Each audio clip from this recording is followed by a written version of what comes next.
Пока наши депутаты только размышляют, а может быть временно остановить действие утильсбора, чтобы спасти авторынок, Лукашенко уже действует. Землю крестьянам, заводы рабочим, а машины водителям. Примерно так можно вкратце охарактеризовать экономическую политику, которая проводится в Белоруссии. Государство там поддерживает бизнес, причем не только для узкого круга лиц, а для всех. Александр Лукашенко подписал указ о мерах по развитию международных автомобильных перевозок грузов. Согласно этому документу, утилизационный сбор при ввозе в страну новых грузовых автомобилей, прицепов и полуприцепов полностью отменяется. Пока только в текущем году, а там будет видно. Указ направлен на создание дополнительных условий для обновления белорусскими автоперевозчиками парка транспортных средств, конкурентоспособных на международном рынке. Предлагаемые преференции позволят увеличить экспорт транспортных услуг и будут способствовать развитию экспортно ориентированного сегмента экономики страны. Собственно, все понятно, иных комментариев и не требуется.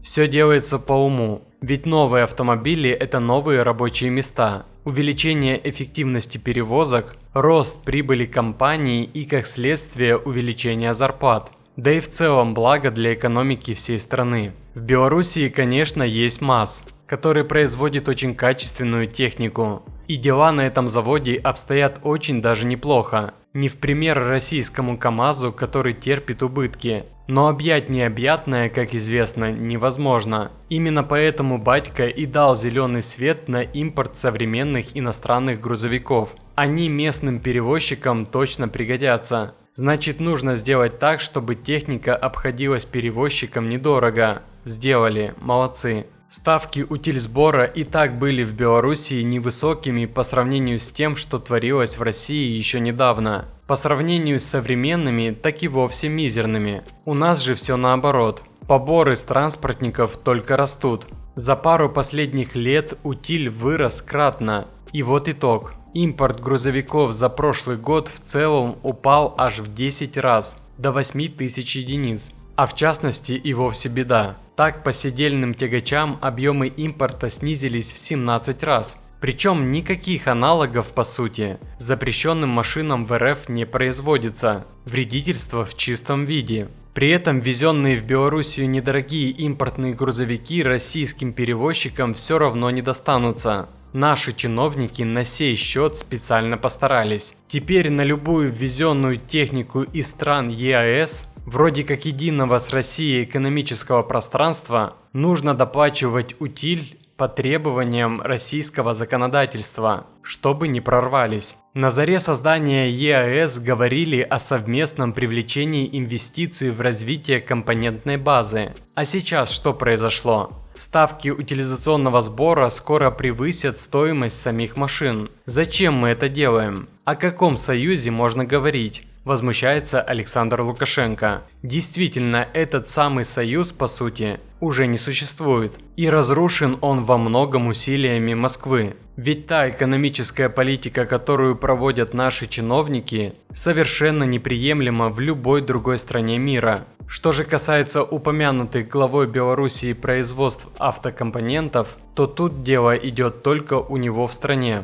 В России все сводится к производствам по типу отверточной сборки, когда к готовым авто приворачивают ранее открученные колеса. Напротив, у батьки производство запчастей прогрессирует, доходят они и до нас. У российских потребителей таковые очень востребованы. Это касается деталей как для легковых, так и для грузовых автомобилей. Да и для тракторов тоже. Пока их сюда пускают, но долго ли это продлится? Российский автомобильный рынок явно зачищают под корень. Пересматривать утилизационный сбор, я уверен, никто не будет. Потому что он выполняет одну единственную функцию. Не пускает на наш рынок никого с других регионов. Он делает наш рынок герметичным, говорит вице-президент Национального автомобильного союза Антон Шапарин. В цивилизованных странах это делается для того, чтобы поддержать отечественных производителей. Но в Российской Федерации не тот случай. АвтоВАЗ тому лучший пример. Да и КАМАЗ от него недалеко ушел.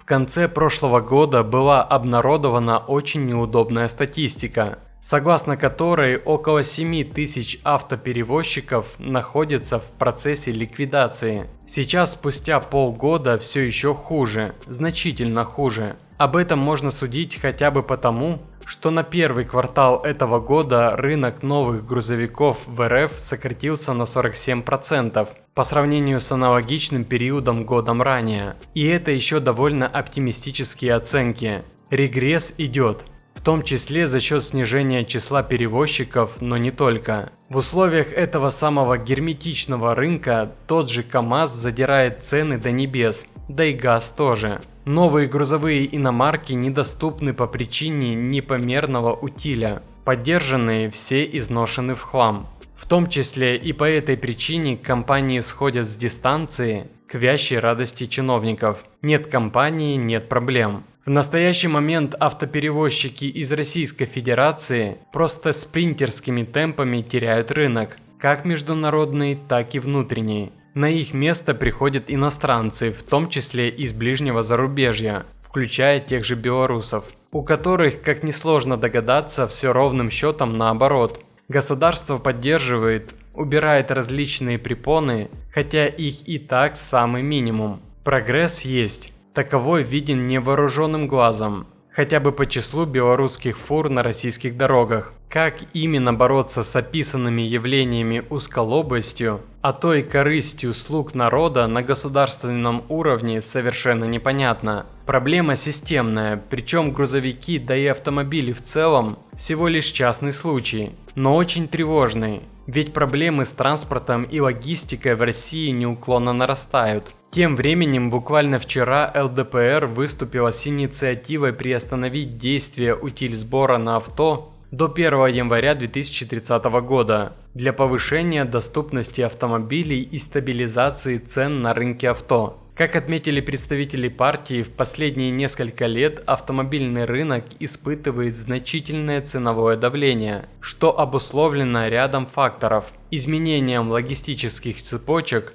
удорожанием производства, колебанием валютных курсов, а также увеличением обязательных платежей, связанных с производством или ввозом транспортных средств. Временная приостановка действия утилизационного сбора позволит сдержать дальнейший рост стоимости транспортных средств, повысить доступность автомобилей для населения, говорится в документе. Законопроектом предлагается приостановить действие утильсбора до 1 января 2030 года. Утилизационный сбор превратился в очередной способ отъема денег у населения. Сбор, введенный в 2012 году ради обеспечения последующей безопасности утилизации транспортных средств, сделал покупку собственной машины роскошью для большинства россиян. С каждым годом утильсбор становится только выше. С 1 января 2026 года ставки снова выросли на 10-20%.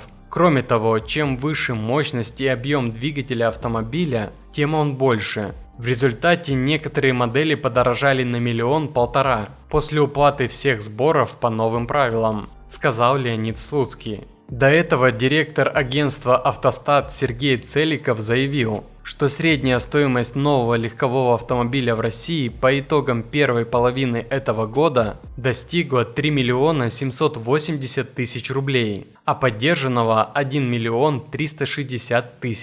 Много ли вы видели в России заводов по утилизации авто? Пишите в комментариях. Ставьте лайк и подписывайтесь на канал, если видите пользу в моих разборах. И самое главное, берегите себя и своих близких.